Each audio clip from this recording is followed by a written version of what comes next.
ኧረ ምን ይሻላል አባዬ? ወይ ሆስፒታል እንውሰደው ይሆን? ትንሽ ረጋ በይ እስቲ ትንሽ እንጠብቀው። ባትለፉ ነው የሚሻለው። አይደንም።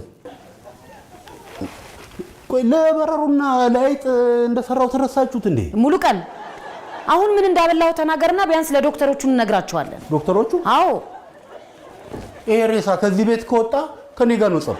ውርድ ከራስ ሬሳ ይቅርታ የበሰንቱ አስከሬን ለማለት ፈልጌ ነው። አሁን ወሬው ተውና ከምን እንደሰራው ንገረን ቶሎ። እሺ እንግዲህ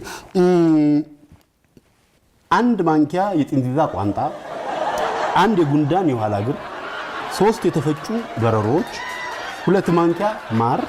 ከዛ አንተ ከበረሮ ነው የበረሮ መርዝ የምትሰራው? ይሮቴ እሾህን በሾህ ይለላሉ።